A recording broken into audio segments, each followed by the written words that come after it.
नमस्कार दोस्तों, मैं हूं संदीप शर्मा और आप देख रहे हैं हमारा चैनल भारत आप तक। अगर आप हमारे चैनल पर नए हैं तो कृपया करके सब्सक्राइब करें, लाइक करें, शेयर करना ना भूलें।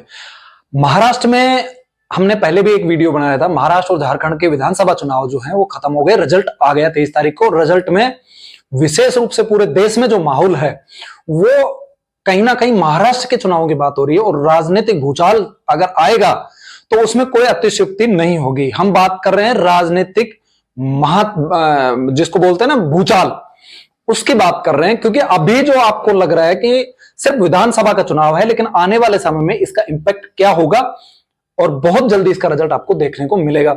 जिस तरह से महाराष्ट्र में महायुति को 225 सीटों, 225 सीटों के आसपास उनको बहुमत मिला है और ये बंपर जिसको कहते हैं सुनामी वोटों की जो आई, जिसमें 132 सीटों पर भारतीय जनता पार्टी और 57 सीटों पर शिवसेना जो शिंदे की है वो शिवसेना जिसको तीर कमान चुनाव चिन्ह 57 सीटें वो लेके आई हैं और 41 सीटों पर एनसीपी अजित पवार, यानी कि एनसीपी अजित पवार के पास जो उनका सिंबल है वो 41 सीटों को लेके आए हैं और टोटल 230 सीटों पर महायुति की टोटल फिगर्स हुआ है। और आप देखेंगे महाविकास आघाड़ी मात्र 48 सीटों पर 20 सीटें उद्धव ठाकरे की जो पार्टी है, उद्धव बाला साहब ठाकरे, उनकी पार्टी लेके आई है 20 सीटें। इंडियन नेशनल कांग्रेस जो है, कांग्रेस पार्टी ने आप देखेंगे 100 सीटों से ज्यादा सीटों पर लड़ा और 16 सीटों पर सिमट गई। 10 सीटों पर शरद पवार की एनसीपी सिमट गई और समाजवादी पार्टी एसपी जो है 2 सीटों पर विजयी हुई। टोटल इनको 48 सीटें मिली हैं। 10 इंडिपेंडेंट कैंडिडेट या और कोई छोटी पार्टियों के कैंडिडेट जीते हैं, यानी कि वो आप कह सकते हैं निर्दलीय जीते हैं। यानी कि टोटल 288 सीटें थी, जिनमें से 230 सीटों पर महायुति यानी कि एनडीए की जीत हुई है और उनमें सबसे ज्यादा भारतीय जनता पार्टी ने अब तक के सारे रिकॉर्ड तोड़ करके 132 सीटों पर कब्जा किया है। यानी कि पूर्ण बहुमत से मात्र 13 सीटें ही कम भारतीय जनता पार्टी की रही है। यानी कि जो कमी लोकसभा के चुनाव में रह गई थी, यानी कि सिर्फ मात्र और 4-5 महीने पहले जो कमी रह गई थी, जिसमें से भारतीय जनता पार्टी की सीटें बहुत ज्यादा उम्मीद उनको थी 30 सीटों के आसपास रह गई, वो घट करके 2 डिजिट के आसपास भी नहीं पहुंची। यानी कि बहुत मुश्किल दौर जो था भारतीय जनता पार्टी के रहा।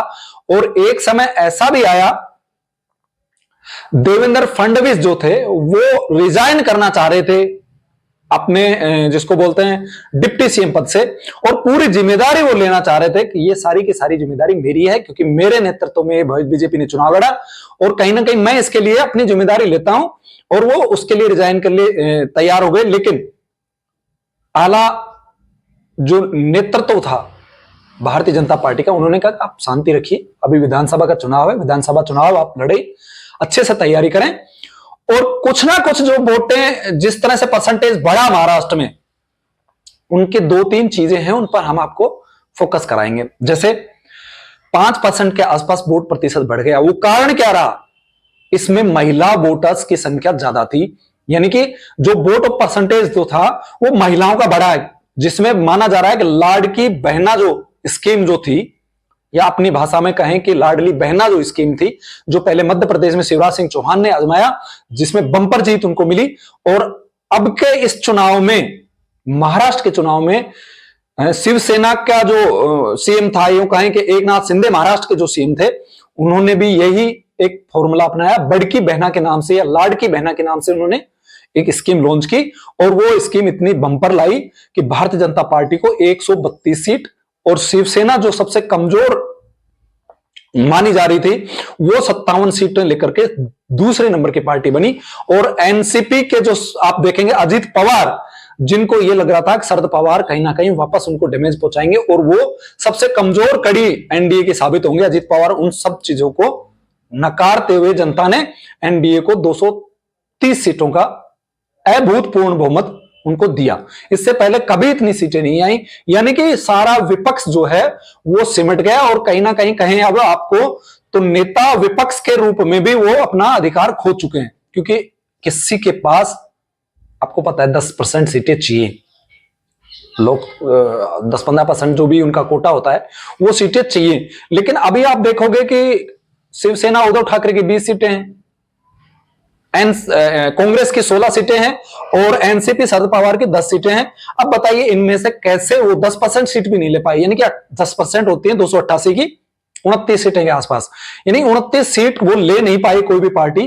तो उनका नेता विपक्ष के रूप में भी कोई कार्यकाल मेरे हिसाब से उनको कोई पद मिलने वाला है नहीं। अब बात करेंगे वापस भारतीय जनता पार्टी की। भारतीय जनता पार्टी के लिए एक एडवांटेज जो मिला वो कहीं ना कहीं हरियाणा चुनाव के बाद उनको ऑक्सीजन मिली और उस ऑक्सीजन के कारण उनमें एक उत्साह का संचार हुआ और उन्होंने ग्राउंड लेवल पर चुपचाप नीचे जाकर के, अपने स्तर पर जाकर के, निचले स्तर पर, जमीनी स्तर पर जाकर के उन्होंने काम किया। और सबसे बड़ी बात, जिस तरह से हरियाणा में आरएसएस ने, राष्ट्रीय स्वयंसेवक संघ ने जमीन लेवल पर जाकर के, डोर टू डोर जाकर के कैंपेन किया, वही पूरी तैयारी चुपचाप तरीके से उन्होंने महाराष्ट्र में की। क्योंकि महाराष्ट्र में आपको पता है आरएसएस का गढ़ माना जाता है, नागपुर में उनका हेडक्वार्टर है। अगर वो नाग के नीचे भारतीय जनता पार्टी को अगर अच्छी सीटें नहीं दिला पाते या सरकार नहीं बनवा पाते तो कहीं ना कहीं आरएसएस की विचारधारा और आरएसएस के मानने वाले लोगों को भी ये लगता कि कहीं ना कहीं अब उनकी पकड़ ढीली पड़ती जा रही है, देश में भी और कहीं ना कहीं महाराष्ट्र में भी। अब देवेंद्र फडणवीस जो हैं वो मुख्यमंत्री के रेस में हैं, शिंदे ने भी दावा ठोका है, लेकिन कहीं ना कहीं आपको भी पता है पूर्ण बहुमत से 13 सीटें कम हैं, 132 सीटें आई हैं। तो शायद कहीं ना कहीं जो लग रहा है, हालांकि भारतीय जनता पार्टी जो है वो सरप्राइज देने में माहिर है, कभी भी कोई भविष्यवाणी वो उनके बारे में जरूरी नहीं है सटीक बैठे। उनका मानना यह है कि 132 सीटें, जो अभी जानकार है राजनीति के, वो मानते हैं 132 सीटें लाने के लिए देवेंद्र फडणवीस जो है वो काफी मेहनत की है और मुख्यमंत्री के रूप में काफी स्ट्रांग उनका दावेदारी है और कहीं ना कहीं देवेंद्र वापस से महाराष्ट्र के मुख्यमंत्री बनेंगे। आप देखेंगे 105 सीटों के बावजूद एकनाथ शिंदे को उन्होंने सीएम बनाया और डिप्टी सीएम, एक उनका ये कहूंगा कि मुख्यमंत्री होकर के फिर वापस डिप्टी सीएम बनने के लिए वो राजी हुए। और मैं तो ये कह रहा हूं कि उनका डिमोशन हुआ, उसके बावजूद भी उनमें कभी मतभेद नहीं हुआ, ना एकनाथ शिंदे में और ना कभी देवेंद्र में।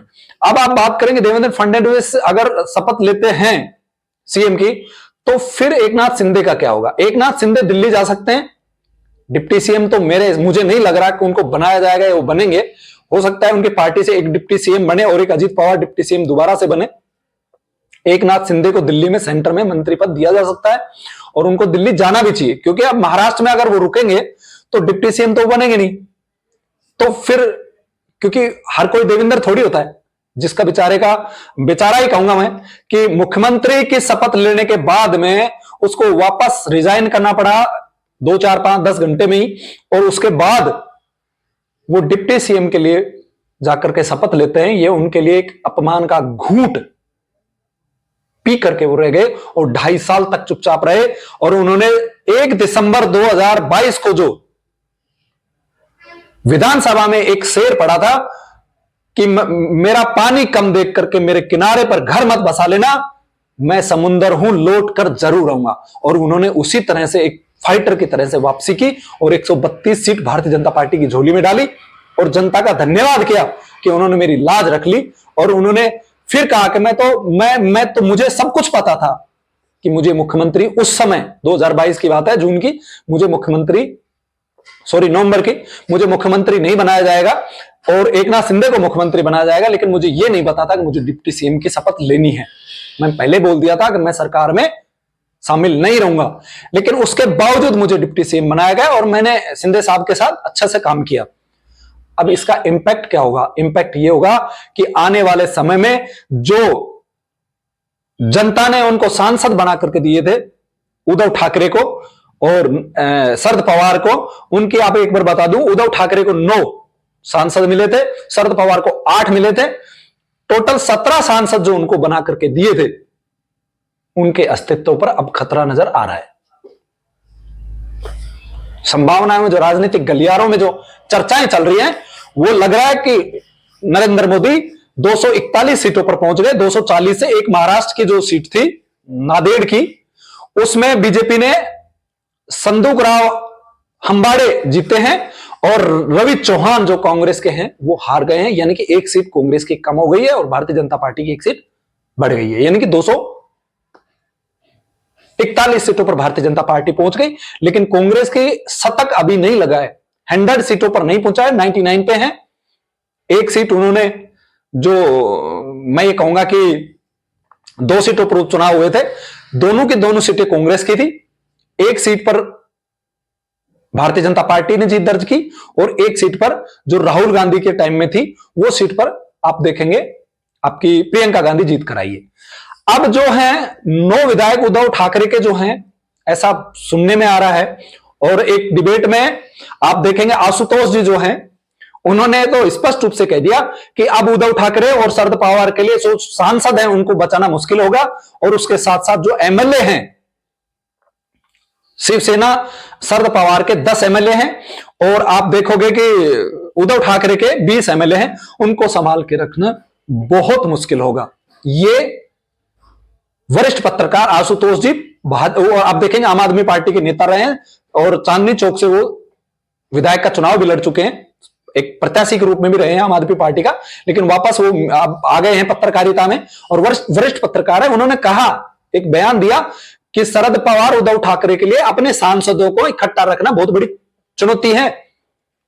और आपको बता दूं, यह खबर निकल के आ रही है कि उद्धव ठाकरे के जो 9 सांसद हैं, जिनमें शिवसेना के मैं बता रहा हूं संजय देशमुख, नागेश बापूराव पाटिल, संजय हरिभाऊ, अरविंद सावंत, राजाभाऊ वाजे, संजय दीना पाटिल, भाऊ साहेब राजाराम वाक चावरे, अनिल देसाई, ओम प्रकाश राजनेम बालकर, ये 9 सांसद जो हैं, इनमें से 4-5 सांसद पहले से ही ये चर्चा थी कि बीजेपी के संपर्क में है और बीजेपी ज्वाइन करना चाह रहे हैं, लेकिन दिल्ली से क्लियरेंस नहीं मिला कि अब आप रुकिए, हम बार बार इस चीज का नुकसान उठा रहे हैं कि दूसरी पार्टी के लोग आ रहे हैं, पार्टी तोड़ रहे हैं, ऐसा मैसेज जनता में जा रहा है। हमें पहले विधानसभा का चुनाव देखना है, विधानसभा में क्या स्थिति रहती है उसके बाद में हम बात करेंगे। तो कहने का मतलब है 17 जो सांसद हैं, 9 उद्धव ठाकरे का और 8 जो शरद पवार के हैं, उनमें से 14 सांसद, लगभग 14 या 15 सांसद भारतीय जनता पार्टी के संपर्क में हैं और वो भारतीय जनता पार्टी कभी भी ज्वाइन कर सकते हैं।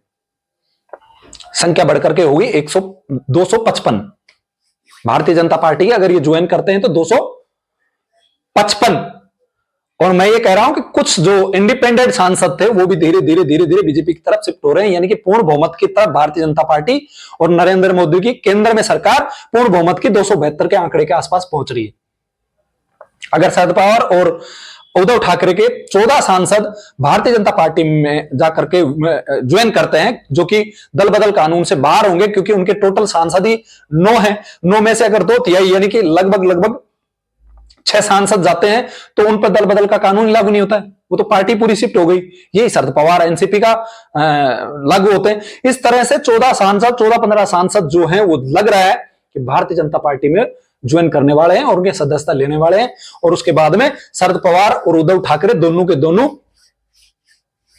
आराम से अकेले चलो और अकेले रोते रहो, अकेले बैठते रहो, अकेले एक दूसरे को सांत्वना दो कि हमारे साथ गलत हुआ।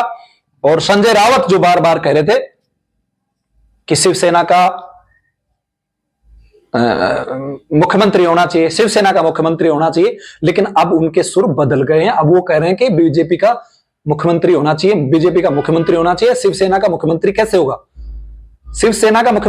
होगा? भारतीय जनता पार्टी का मुख्यमंत्री होना चाहिए, यानी कि अब वो कहीं ना कहीं एकनाथ शिंदे के खिलाफ जाकर के बयानबाजी कर रहे हैं। पहले तो कह रहे थे शिंदे का इस्तेमाल हो गया, शिंदे की जरूरत नहीं है।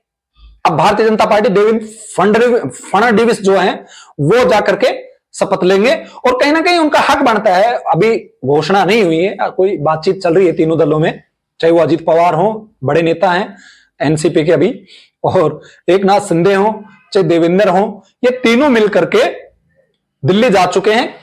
सेंटर में जो आला कमान है उनसे बातचीत उनकी हो चुकी है, मुख्यमंत्री का निर्णय लगभग हो गया, लेकिन घोषणा बाकी है।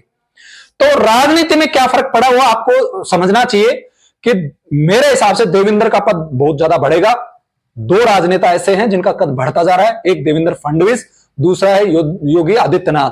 वो दूसरी बार यूपी में सरकार बनाए और तीसरी बार अभी जैसे आप देख रहे हो 7 लोकसभा की विधानसभा की सीटें, 9 उपचुनाव थे, 9 सीटों पर 2 समाजवादी पार्टी और 7 पर भारतीय जनता पार्टी ने जीत हासिल की, और कहीं ना कहीं 4 से उन्होंने बढ़ाकर 7 कर दी, यानी कि सीटें बढ़ गई और उनका कद भी बढ़ गया। और आने वाले समय में अगर 27 में वो विधानसभा का चुनाव यूपी में जिताते हैं तो उनका निश्चित रूप से कद बहुत बढ़ेगा। और इसी तरह तीसरी बार देवेंद्र फडणवीस ने बीजेपी को एक सबसे लार्जेस्ट पार्टी 100+ लेकर के आए हैं, पहले 88 और फिर 105 और 132 सीटों पर लेकर आए हैं। उनका कद निश्चित रूप से बढ़ता जा रहा है और चर्चाएं यह हैं कि उनको राष्ट्रीय अध्यक्ष भी बनाया जा सकता है।